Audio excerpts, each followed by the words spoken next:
दोस्तों, बिहार चुनाव में जबरदस्त तरीके से हुआ है फर्जीवाड़ा। ज्ञानेश कुमार ने खुद किया है कबूलनामा। दोस्तों, बड़ी खबर सामने आ गई है जहां पर मुख्य चुनाव आयुक्त ज्ञानेश कुमार ने खुद यह कबूलनामा किया है कि हमने मतदान में फर्जीवाड़ा किया है, फर्जी मतदाता हमने जोड़े हैं। और इस खबर को देखने के बाद मुझे लगता है कि विपक्ष को सुप्रीम कोर्ट का दरवाजा खटखटाना चाहिए, पूरे चुनाव की जांच कराई जानी चाहिए। नहीं तो 15-20 दिन बाद चुनाव आयोग कहेगा कि हमने तो डाटा डिलीट कर दिया है, हमारे पास कोई डाटा नहीं है, हम कोई सबूत नहीं दिखाएंगे। तो अभी मौका अच्छा है, विपक्ष को तुरंत सुप्रीम कोर्ट का दरवाजा खटखटाना चाहिए। अब दोस्तों, मैं आप लोगों को जो रिपोर्ट दिखाने जा रहा हूं, उस रिपोर्ट को देखकर आप लोग यही कहेंगे कि फर्जीवाड़ा करके भाजपा 15 से 20 सीटें जीत गई हैं, और इसका सबूत भी मैं आपको दिखाऊंगा। बिहार में जितने मतदाता नहीं थे, उससे कहीं ज्यादा मतदाताओं ने वोट किया है। हैरान करने वाली बात है, परेशान करने वाली बात है, विचलित करने वाली बात है। यानी कि जितने मतदाता बिहार में है ही नहीं, उससे कहीं ज्यादा मतदाताओं ने मतदान किया है। यह कैसे हो सकता है? यह कैसा सरप्राइज है? यह चुनाव आयोग खुद यह कबूलनामा कर रहा है कि जितने मतदाता थे, उससे ज्यादा मतदाताओं ने वोट किया है। तो रातों रात ये मतदाता कहां से पैदा हो गए? रातों रात ये मतदाता कहां से आ गए? चुनाव आयोग की नाक के नीचे फर्जीवाड़ा चल रहा था और चुनाव आयोग इसका कबूलनामा भी कर रहा है। तो भाई, एक्शन क्यों नहीं हो रहा है? ज्ञानेश कुमार कितनी बड़ी तोप हो चुका है जो संविधान और लोकतंत्र की हत्या सरेआम कर रहा है, और हमारे देश की संवैधानिक संस्थाएं सब कुछ देख रही हैं। विपक्ष पूरी तरीके से इस मामले में खामोश नजर आ रहा है। अगर विपक्ष अभी से नहीं जागा तो कभी नहीं जाग पाएगा, क्योंकि धीरे धीरे विपक्ष का वोट बैंक खत्म किया जा रहा है। अब सबूत के तौर पर यहां पर देखिए, रणविजय सिंह ने बकायदा पोस्ट किया है। लिखते हैं कि बिहार चुनाव में 3 लाख वोटर कैसे बढ़े। जरा देखिए, चुनाव आयोग की वेबसाइट पर यह आंकड़ा दिखा रहा है। हम सभी लोगों को मालूम है कि चुनाव घोषणा का दिन 6 अक्टूबर को मुख्य चुनाव आयुक्त ज्ञानेश कुमार ने कहा था कि बिहार में कुल वोटर 7.42 करोड़ हैं, यानी कि 7,42,00,000 वोटर हैं बिहार में।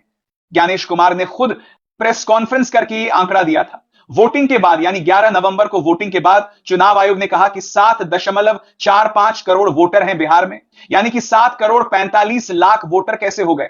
यानी कि 6 अक्टूबर को चुनाव आयोग ने चुनाव घोषणा के दिन कहा कि 7,42,00,000 वोटर हैं, और जब मतदान संपन्न हुआ तो चुनाव आयोग कह रहा है कि 7,45,00,000 वोटर हैं, यानी कि 3 लाख वोटर बढ़ गए। अब आप सभी लोग ये सोचेंगे कि 3 लाख वोटर बढ़ गए तो क्या हो गया? अभी मैं आपको दिखाता हूं। भाजपा कई सीटों पर इस तरीके से जीती है, कहीं 25 वोट, कहीं 40 वोट, कहीं 100 वोट, कहीं 1000, कहीं 500 वोटों से जीती है। ये 3 लाख जो मतदाता बढ़े हैं, इसका फायदा भाजपा को मिला है। भाजपा के कई प्रत्याशी 27 वोट से जीते हैं। हैरान करने वाली बात है, ये जो 3 लाख मतदाता बढ़े हैं, ये 3 लाख मतदाता बिहार की राजनीति को बदल सकते हैं। इसे हल्के में मत लीजिएगा। यहां पर देखिए, लिखा भी है। पहले मैं आपको रणविजय सिंह का पूरा ट्वीट पढ़कर दिखाता हूं, उसके बाद मैं आपको सबसे बड़ी रिपोर्ट दिखाता हूं। देखिए, लिखा है बिहार चुनाव में 3 लाख वोटर कैसे बढ़े। चुनाव घोषणा का दिन 6 अक्टूबर, 7,42,00,000 वोटर। चुनाव आयोग ने कहा, वोटिंग के बाद 11 नवंबर को चुनाव आयोग ने कहा कि 7,45,00,000 वोटर हैं। खुद ज्ञानेश जी ने प्रेस कॉन्फ्रेंस में बताया कि बिहार में कुल वोटर 7.42 करोड़ हैं। फिर वोटिंग के बाद 7.45 करोड़ वोटर कैसे हो गए? इस सवाल का जवाब चुनाव आयोग को खुद ब खुद देना चाहिए। अब जरा यहां पर देखिए, जो 3 लाख वोटर बढ़े हैं, ये फर्जीवाड़ा, ये मतलब कई बाहरी वोटर हैं, ये बिहार के वोटर है ही नहीं। अब जरा देखिए, इसका फायदा भाजपा ने कैसे लिया। जो 3 लाख वोटर बढ़ाए गए हैं, इसका फायदा भाजपा को ऐसे मिला कि देखिए, यहां पर लिखा है सिर्फ 27 वोटों से जीते राधा चरण शाह। और कौन सी सीटों पर हुआ नजदीकी मुकाबला? जरा देख लीजिए, 27 वोट से भाजपा के प्रत्याशी जीते हैं, है ना? हैरान करने वाली रिपोर्ट। सबूत के तौर पर यहां पर देखिए, यहां पर लिखा भी है। बोधगया की बात करें, बोधगया सीट पर आरजेडी और एलजेपी यानी रामविलास पासवान की पार्टी के बीच कड़ी टक्कर देखने को मिली है। आरजेडी के कुमार सर्वजीत ने एलजेपी के उम्मीदवार श्यामदेव पासवान के खिलाफ 881 वोटों से जीत दर्ज की। अब यहां पर देखिए, बख्तियारपुर में देखिए, एक और करीबी मुकाबले में एलजेपी के उम्मीदवार अरुण कुमार ने आरजेडी के अनिरुद्ध कुमार को 981 वोटों से हराया। जरा देखिए, एलजेपी के उम्मीदवार ने आरजेडी के उम्मीदवार अनिरुद्ध कुमार को 981 वोटों से हराया। जरा सोचिए, ये जो 3 लाख मतदाता बढ़े, ये कैसे बढ़े? जरा इसका फायदा देख लीजिए। भाजपा को कितना मिला?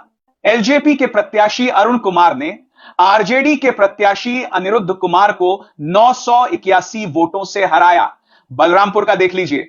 बलरामपुर सीट पर एलजेपी और एआईएमआईएम के बीच कांटे की टक्कर देखने को मिली है, जहां पर एलजेपी की उम्मीदवार संगीता देवी ने एआईएमआईएम के उम्मीदवार मोहम्मद आदिल हसन को 389 वोटों से हराया।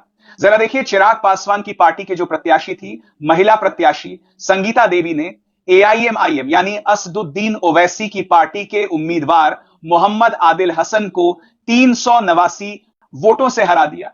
ये जो 3 लाख फर्जी मतदाता बढ़े, इनका फायदा देखते चलिए। आगे बढ़ते हैं। कुछ और भी सीटें सामने निकल कर आई हैं जो ये बताती हैं कि भाजपा ने किस तरीके से फर्जी मतदाता जोड़े हैं, और फर्जी मतदाता जोड़े हैं, मतदाताओं का ये पूरा परिणाम सामने निकल कर आया है। अब इतना सबूत काफी है आप लोगों के लिए, देश के लिए समझने के लिए, विपक्ष के लिए, कि ज्ञानेश कुमार खुद ये कबूलनामा कर रहे हैं कि 3 लाख मतदाता जोड़े गए, और 3 लाख मतदाताओं को जोड़ने से भाजपा के उम्मीदवार कहीं 27 वोट से जीत रहे हैं। एनडीए के उम्मीदवार कहीं 389, कहीं 300-400 वोटों से जीत रहे हैं। इसका फायदा बीजेपी को मिला है। मतदाताओं का यह पूरा परिणाम सामने निकल कर आया है। अब इतना सबूत काफी है आप लोगों के लिए, देश के लिए समझने के लिए, विपक्ष के लिए, कि ज्ञानेश कुमार खुद यह कबूलनामा कर रहे हैं कि 3 लाख मतदाता जोड़े गए, और 3 लाख मतदाताओं को जोड़ने से भाजपा के उम्मीदवार कहीं 27 वोट से जीत रहे हैं। एनडीए के उम्मीदवार कहीं 389, कहीं 300-400 वोटों से